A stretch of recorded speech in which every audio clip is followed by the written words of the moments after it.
Bienvenue sur Digital TV. Nous sommes ici à Casablanca, au Maroc, dans le cadre du Salon international des technologies de l'information, Africa IT Expo. Ce salon organisé par l'APBI, la Fédération marocaine des technologies de l'information, des télécommunications et de l'offshoring. La première édition donc, de ce salon qui se tient ici à Casablanca avec, pour rappel, comme pays à l'honneur, le Sénégal et la Côte d'Ivoire. L'organisation de ce salon est l'un des axes du programme APBI 3.0.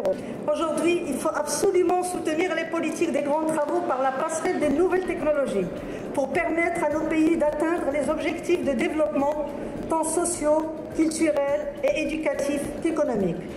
En 20 ans, les nouvelles technologies ont bouleversé les économies du pays avancé, en boostant l'innovation et la recherche et développement, en permettant à l'économie immatérielle d'être un nouveau moteur de croissance, en modifiant les pratiques commerciales, en élargissant les marchés, en permettant aux entreprises dites classiques du secteur industriel de modifier leurs procédés et améliorer leur compétitivité.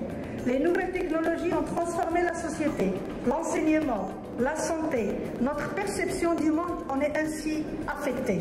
La réduction de la fracture économique nous permettra de toucher tous les fronts de la population et doit nous permettre de révolutionner notre système éducatif en particulier.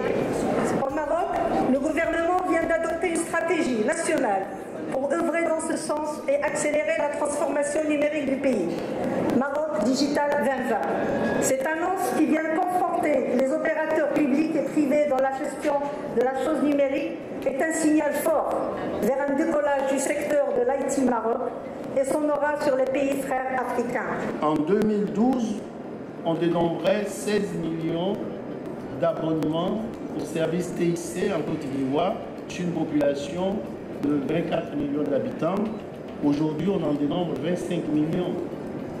Ce qui représente un taux de population de l'ordre de 85% qui ont aujourd'hui accès à un service de télécommunication.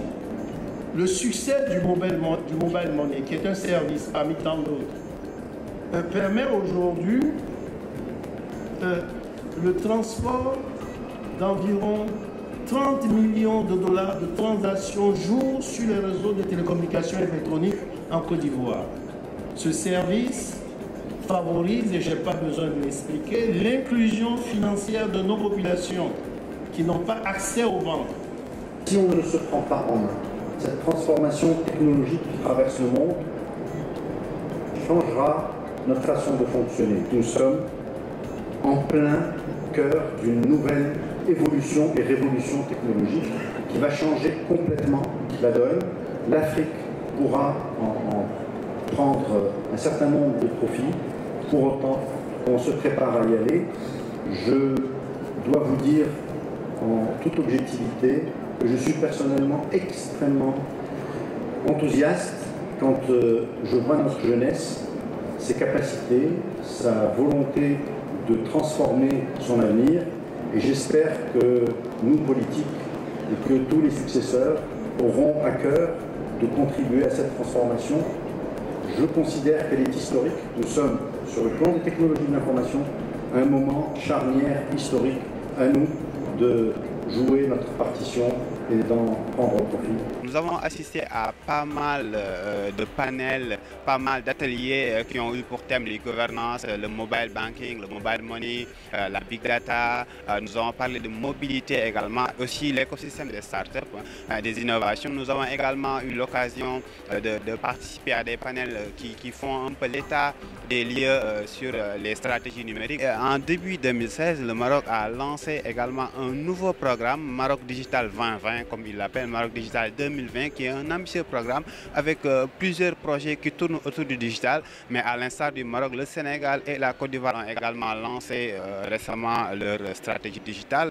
Par exemple, pour le Sénégal, vous avez la stratégie numérique 2025, qui est un ambitieux programme qui a été d'ailleurs officialisé il y a quelques jours à Dakar.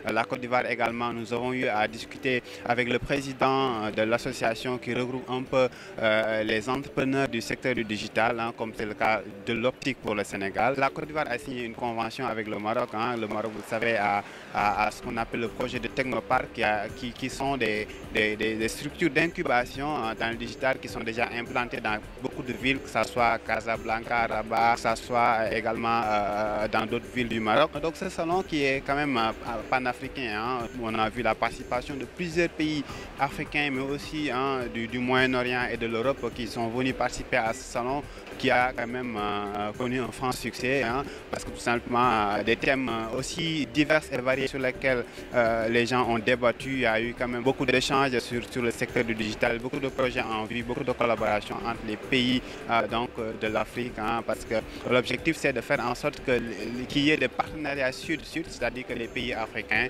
puissent partager des expériences sur pas mal de domaines. Ça permettra d'aller plus vite avec des résultats en tout cas plus phénoménaux.